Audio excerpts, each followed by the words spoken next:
감사합니다. 오늘은 요한복음에 나타난 7가지 표적 가운데 5번째 표적입니다. 표적은 영어로 사인, 표지판 역할을 하는 것입니다.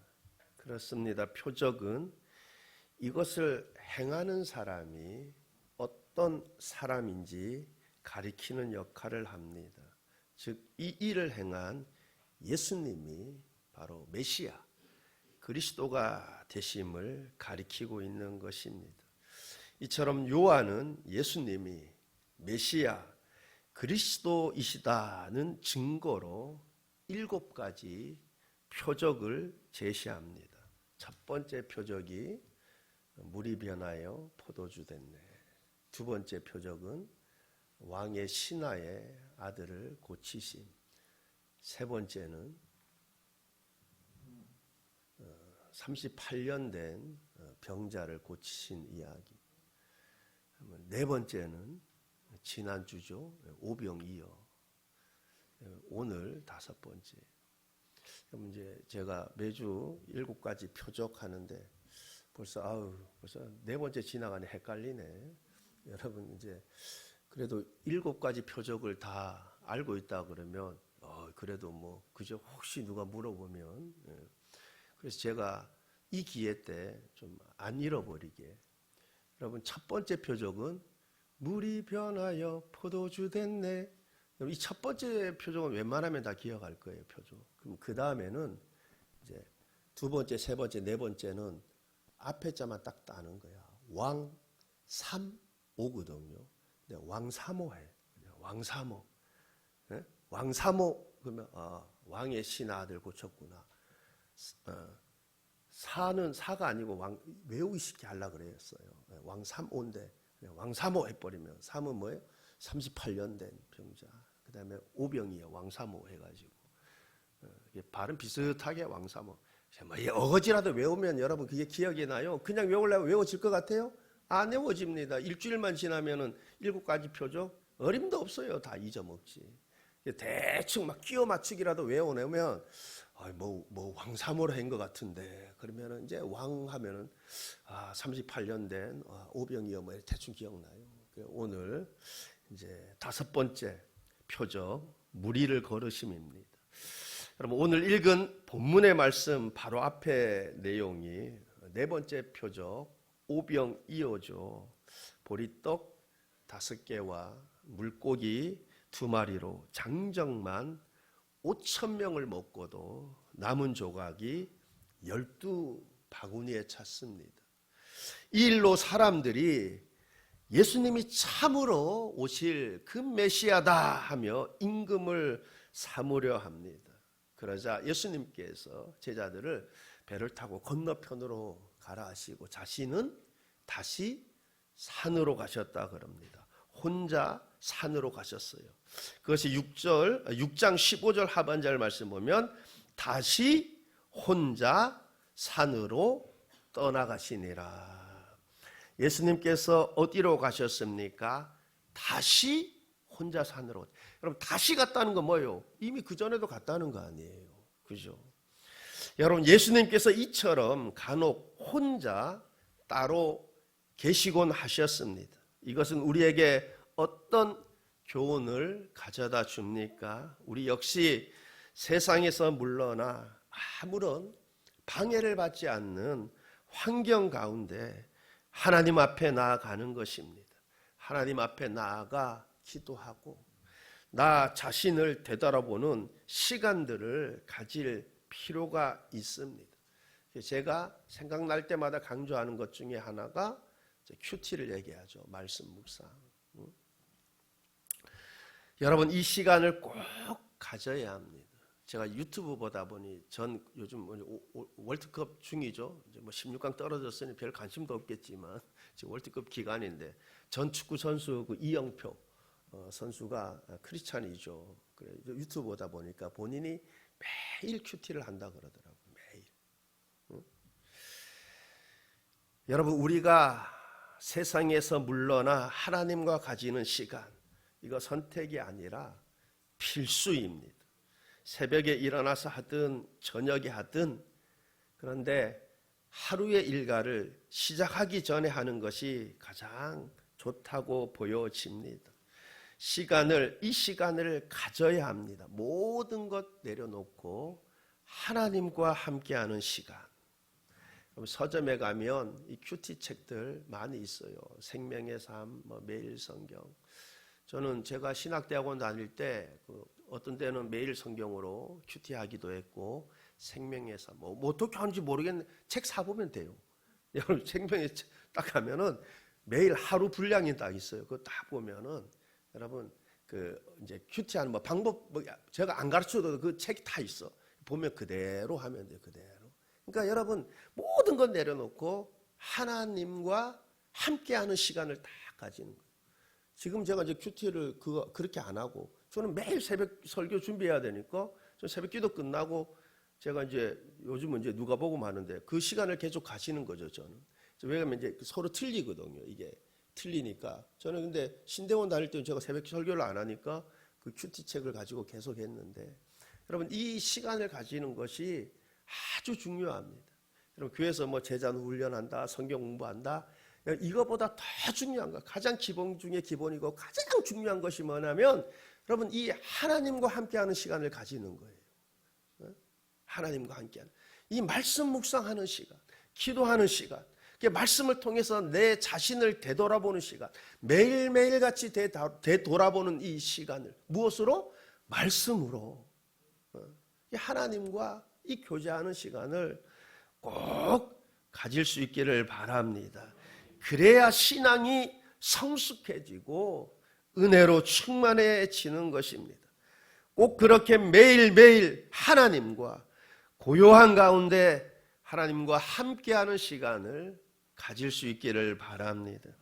여러분 오늘 읽은 예수님께서 바다 위로 걸으신 이 이야기는 마태복음에도 마가복음에도 나옵니다.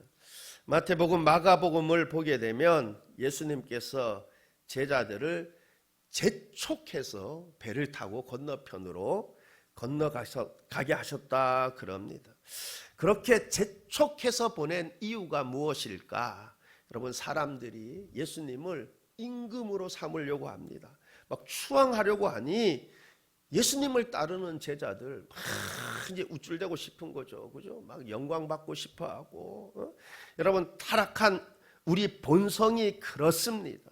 그렇게 세상에서 인정받고 싶고 영광 받고 싶고 대접받고 싶고, 그러나 우리는 예수님의 본을 받아서 자기를 비우고 이름 없이 빛도 없이 하나님 나라와 영광을 위해 섬기는 삶이 되시기를 바랍니다.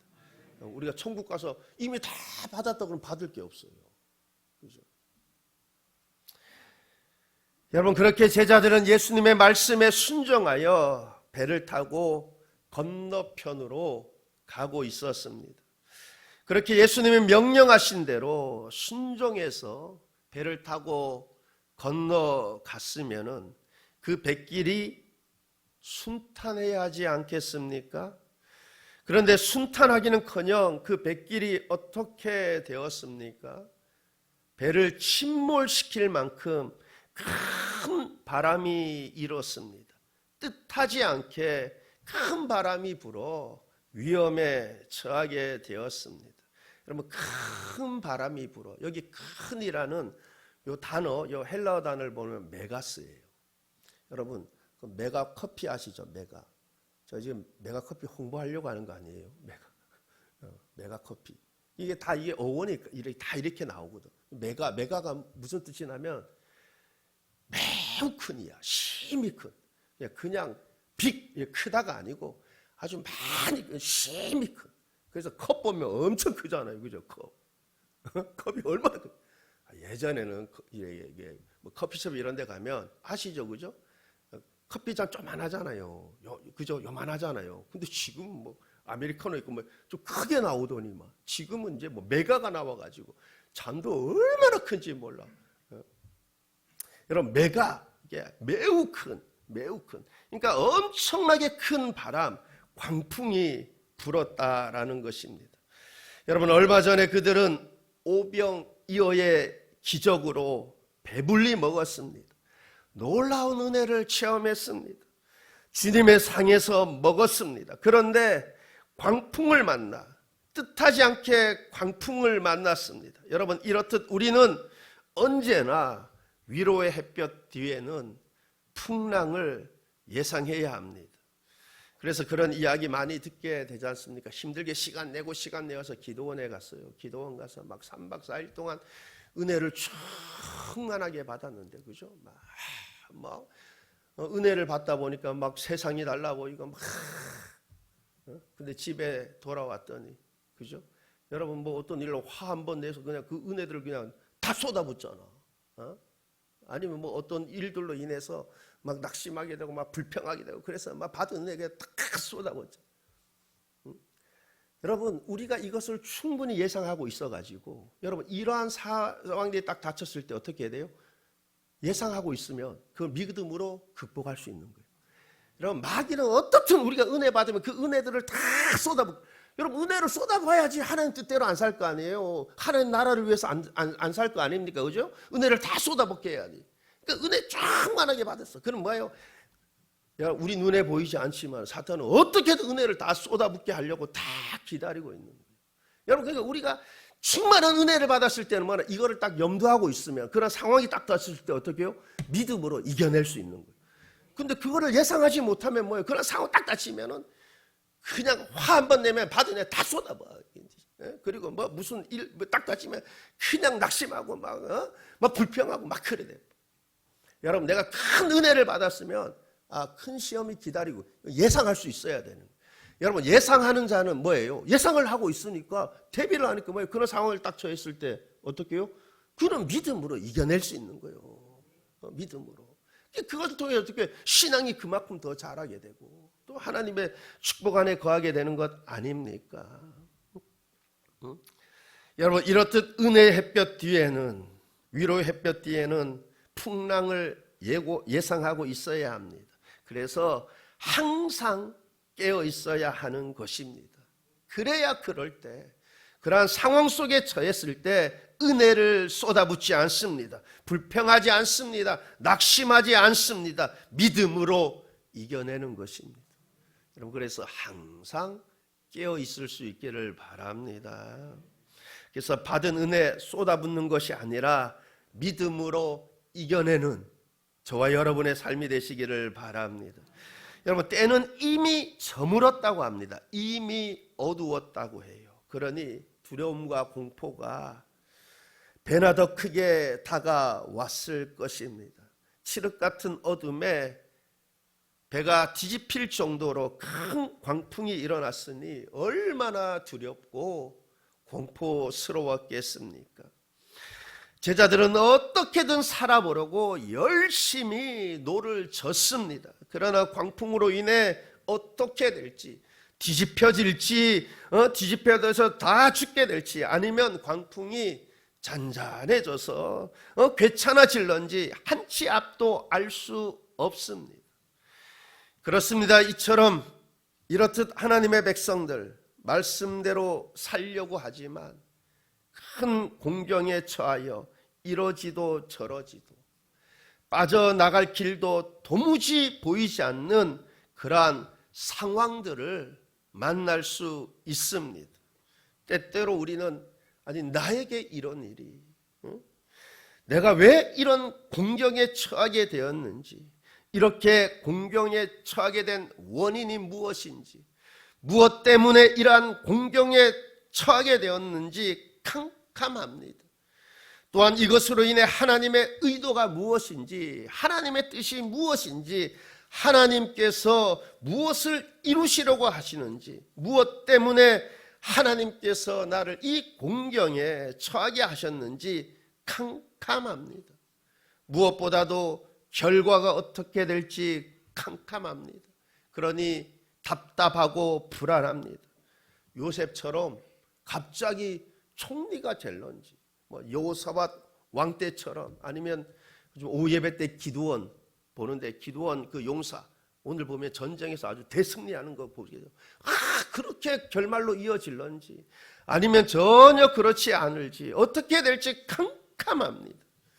그러나 예수님께서 세상 끝날까지 우리와 함께 하신다고, 내가 너를 버리지도 포기하지 않으신다고 약속하셨습니다.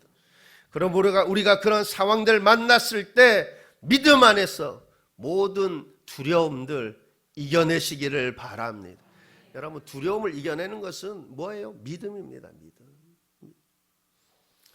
여러분, 제자들 배를 타고 가다 광풍을 만난 적이 이전에도 있었죠. 그때는 예수님께서 배에 함께 계셨습니다. 큰 광풍이 일어났는데 예수님께서 배에서, 마가복음 고물에서 평안히 주무시고 계셨다고 그래요. 그래서 제자들이 깨우죠. 우리가 죽게 된 것을 돌보지 아니하시나이까.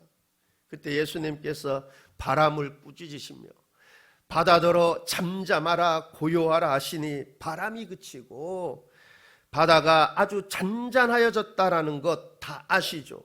그런데 지금은 예수님께서 배에 함께 계시지 않습니다. 이처럼 지금 예수님이 함께 곁에 계시지 않는 상황에서 공경에 처하게 되니 그들의 마음이 더욱 무거워졌을 것입니다. 이처럼 만약 내가 신실하게 믿음 생활 잘하고 있습니다. 그래서 하나님이 내 편이고 하나님이 나와 함께 하신다. 하나님 지금 내 안에 계시고 나와 함께 하시고, 여러분 이 확신이 있으면은 여러분 그러한 상황 속에서 우리가 담대할 수 있어요. 근데 내가 믿음 생활을 신실하게 하지 않아. 내가 스스로 봐도 하나님이 내 곁에 계신 내 편같이, 여러분 그런 상황 속에 놓일 때 뭐예요? 불안한 거예요. 불안하고 두렵고. 그런데 하나님이 나와 함께 하신다는 확신이 있는 그는 어떠한 상황 속에서도, 물론 여러분 우리 인간이니까 우리는 지금 이 땅에서, 그러니까 여러분 내가 그렇진 않죠. 그러나 무엇이에요? 여러분 내가 하나님이 나와 함께 하신다는 이 믿음이 있으면 이 믿음으로 그 모든 상황들을, 역경들을 이겨낼 수 있는 줄 믿습니다. 그러므로 범사에 하나님을 가까이 할 수 있기를 바랍니다. 범사에. 하나님을 가까이 함이 내게 복이라 했잖아요. 이 범사에 내가 하나님 가까이 함. 그러면 여러분 내가 어떤 상황에 딱 놓여 있을 때 내가 담대할 수 있어요. 믿음 안에 담대할 수 있어요. 하나님이 반드시 선한 길로 인도하실 것이다. 좋은 결과로 인도하실 것이다. 여러분 이 확신, 뭐예요? 믿음 안에서 이 확신을 가질 수 있는 거예요. 그러므로 여러분 범사에, 평소에 하나님을 가까이 하시기를 바랍니다. 하나님이 나와 함께 하신다. 내 손에 막 이렇게 막 함께 이렇게 손잡고 가는 막 그런 은혜 가운데 거할 수 있기를 바랍니다. 여러분 제자들이 처음 배를 타고 나갔을 때에는 바다가 고요했을 것입니다. 만약 바람이 불기 시작했다면 배를 타고 건너편으로 가려고 하지 않았을 것입니다. 바람이 일고 그러는데 배를 띄우는 무모한 사람들은 없을 것입니다.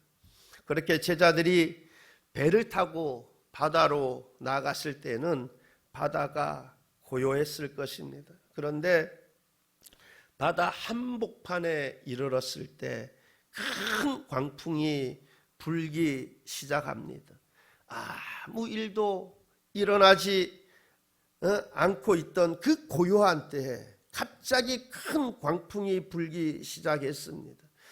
여러분 이처럼 우리는 우리 인생의 여정 가운데 아무 일도 일어날 것 같지 않고 고요한 때에 광풍이 일어날 수 있으므로 고요할 때 고난당한 일을 대비해야 할 줄 믿습니다. 여러분 고난은 예상치 못한 순간에 발생을 합니다. 여러분 지금 풍랑 만난 제자들이 그렇습니다. 이처럼 혹 내가 전혀 예상치 못한 때에 고난을 만날 수 있습니다. 지금 고난을 만나고 있습니까? 그렇다면 예수님의 제자들도 그러한 상황에 처한 적이 있음을 생각하고 위로받을 수 있기를 바랍니다. 근데 중요한 것은 성남파도 한복판에서도 힘든 역경의 순간에서도 우리는 우리의 구주가 되시는 예수님을 기억하는 것입니다. 영광의 하나님의 약속들을 기억하는 것입니다. 너는 내게 부르짖으라. 내가 너를 건지리니. 약속의 말씀을 기억하고 그 약속의 말씀을 붙드는 것입니다. 그렇게 약속의 말씀을 붙들고 주의 도우심을 구하는 이마다 마침내 하나님의 구원을 체험하는 그 은혜가 그의 삶 가운데 있을 줄 믿습니다. 여러분, 우리는 인생 살아가는데 아무 일도 일어날 것 같지 않아. 고요해. 근데 여러분, 이 고난은 전혀 예기치 못할 때 올 수 있어요. 여러분, 그럴 때 우리는 누구요? 우리의 구주 되시는 주님을 기억하는 거예요. 주의 약속을 기억하는 거예요. 그 주의 약속의 말씀 붙들고 나가는 거예요. 여러분, 주의 약속의 말씀 붙들고 너는 구하라. 환난 날에 나를 찾으라. 우리 주님이 내가 너를 건지리니 약속해 주셨잖아요. 그죠? 여러분, 그래서 우리는 언제든지 우리가 어려운 시기들을 편할 때 만날 수 있는데, 그럴 때 주의 낙심하지 마시고 주의 약속의 말씀 붙들고 주님 앞에 나가시기를 바랍니다. 반드시 구원하시는 주님을 만나는 은혜가 있을 줄 믿습니다.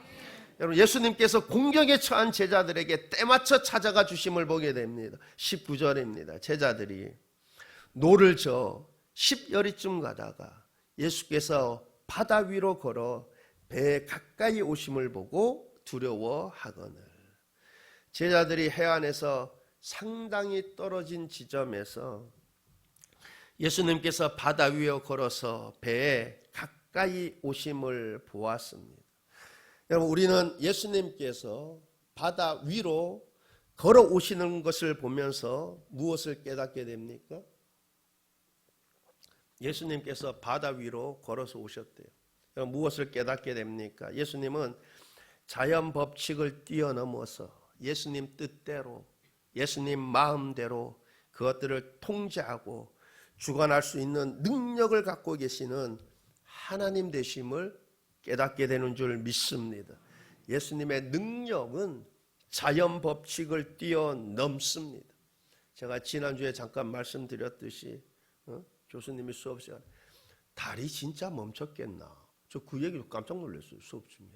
해가 진짜 멈췄겠나?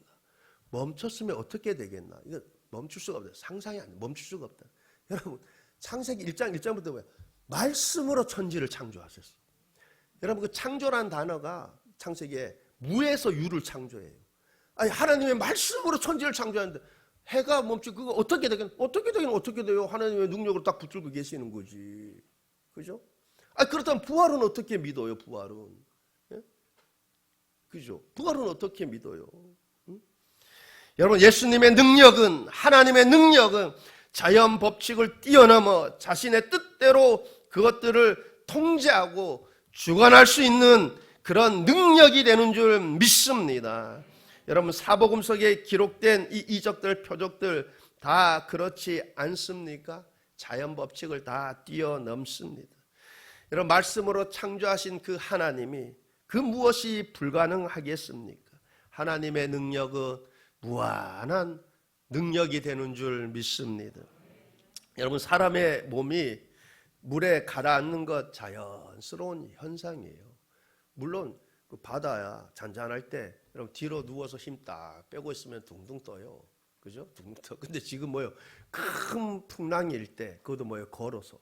이거는 뭐예요? 물에 빠지는 게 정상인 거지. 물에 빠지는 것이 자연 법칙으로 설명되지 않습니다. 가라앉는 것이 자연스러운 현상입니다. 그런데 예수님께서 광풍일 때 마치 마른 땅을 걸으시듯이 물 위를 걸으셨습니다. 여러분, 이처럼 바다 위를 마치 마른 땅같이 걸으신 그 예수님은 바로 하나님의 아들이요 능력이 한이 없으신 하나님이신 줄 믿습니다. 그 예수님께서 공경에 처한 제자들을 찾아오셨습니다.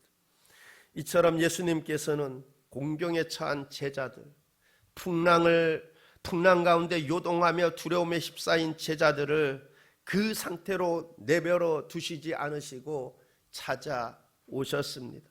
여러분, 이렇듯 예수님은 당신의 백성들이 공경에 처했을 때, 풍랑 가운데 요동하며 두려움에 휩싸여 있을 때 외면하지 않으시고 그를 도우시기 위해 찾아오시는 좋으신 하나님이 되시는 줄 믿습니다. 여러분, 신명기 33장 26절입니다. 여술은 이여 하나님 같은 이가 없도다. 그가 너를 도우시려고 하늘을 타고 궁창에서 위엄을 나타내시는 도다. 여술은이요. 이 여술은 이스라엘의 애칭이에요. 별명. 그래서 여술은이요 하면은 지금 누구 부르는 거예요? 이스라엘. 그런데 이 여술은 뜻이 정직한 의로움이라는 뜻입니다. 여러분, 그렇다면 하나님께서 이스라엘을 여술은이라고 부르는 것은 여러분 무엇을 기대한다고 보여집니까? 의롭다 함을 입은 저와 여러분, 하나님 앞에 의롭고 정직하기를 원하시는 줄 믿습니다. 그렇습니다. 우리의 삶이 하나님 앞에 의로워야 합니다. 정직해야 합니다. 그래야 하나님이 기쁜 마음으로 우리의 편이 되어 주시는 줄 믿습니다. 여술은이여 하나님 같은 이가 없도다. 그가 너를 도우시려고 하늘 타고 궁창에서 위엄을 나타내시는도다. 하나님은 의로운 정직한 자를 도우시려고 하늘을 타고 궁창에서 위엄을 나타내시는 것입니다. 그렇습니다. 하나님은 하나님 앞에서 정직한 의로운 하나님의 백성들, 그들이 공경에 처했을 때, 풍랑 가운데 요동하며 두려움에 휩싸여 있을 때 그들을 도우시려고 하늘을 가르시고 강림하셔서 당신의 영광을 나타내시는 하나님이 되시는 줄 믿습니다. 여러분, 절대 하나님은 사랑하는 당신의 백성들 홀로 두지 않습니다. 바울과 실라가 감옥에 갇혔을 때 그들 곁에 계시며 놀랍도록 역사하신 것처럼 오늘 하나님이 우리와 함께 계시며 놀랍도록 은혜 주시길, 도우시기를 기뻐하시는 줄 믿습니다. 여러분, 이어서 21절 보면 이에 기뻐서 배로 영접하니, 이에 기뻐서 배로 영접하니. 제자들은 예수님께서 잠시 홀로 떠나 계셨는데, 그런데 그렇게 떠나 계시다 다시 오시니 제자들은 예수님을 훨씬 더 귀하게 여기게 되었을 것입니다. 기뻐서 배로 영접하니.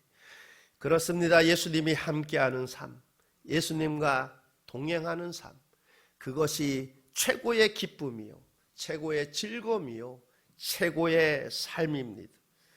우리가 세상을 사랑하여 예수님 멀리 떠나 있으면 세상 낙 좋은 것 같지만 결국은 그것이 아니구나 라고 깨닫게 될 것이고, 예수님과 함께하는 삶이 최고의 삶이구나, 예수님과 함께하는 삶이 최고로 기쁨 삶, 최고로 즐거움 삶, 여러분 그것을 깨닫게 될 것입니다.